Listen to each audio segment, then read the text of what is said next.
Bismillah, wassalatu wassalam ala rasulillah. So inshallah tonight is the 27th night. I just wanted to send a reminder to everybody that inshallah, well, firstly, that many of the scholars, if they put a date on Laylatul Qadr, they said it was the 27th night. So a lot of the scholars say this.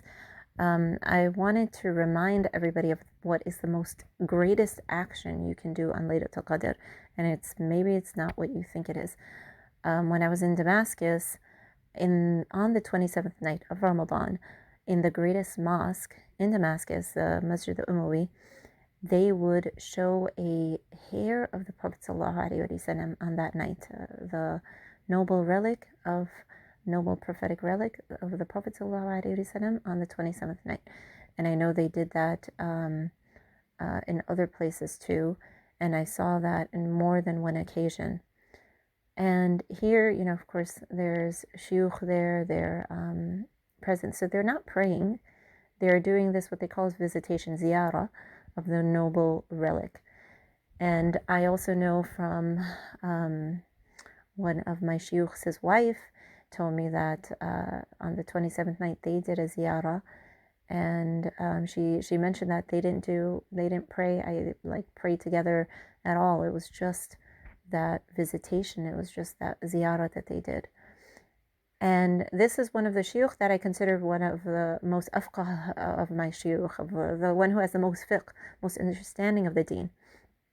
And subhanallah, and it's really worth noting that as you know, Damascus being the capital, one of the capitals of Islamic learning, that they do this there. And it's not for, it's related to knowledge. Of course, the prayer and the reading Quran, the dhikr and the dua, that is from the Sunnah. It's great things. But the greatest Sunnah is having a heart that is filled with love and yearning for Allah and the Messenger sallallahu alaihi wasallam.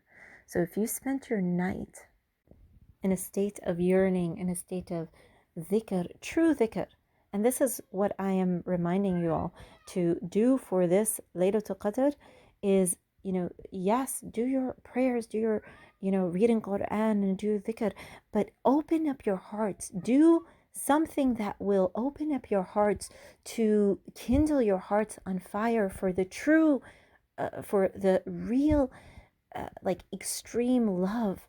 Be in that state of extreme love and yearning for Allah subhanahu wa ta'ala and the Messenger sallallahu alaihi wasallam. Be in that state of gratitude. Be in that state of immense, feeling overwhelmed with gratitude and love. And whatever does that for you, right? What happens when you see a hair of the Prophet sallallahu alaihi wasallam? Those people were in a state of dhikr, of yearning for Allah and the Prophet sallallahu alaihi wasallam, wanting, so much. There's so many emotions. So take a clue from them, and remember to do that. Is the greatest action. The actions of love and yearning from the heart. The iman is the greatest action that we can do. So find out what will kindle your heart. If it's through nasheeds, if it's through naats. Personally, I like Urdu naats, kindles my heart more than Arabic naats and nasheeds. I'm not sure why, but if it's through naats, it could be through a talk about the Prophet ﷺ, or about Allah subhanahu, or a certain dhikr, or a certain dua, or a certain wird. Do that this night. So the point with the intention, so my point is, spending time listening to nasheeds or naats, that's not wasting your time.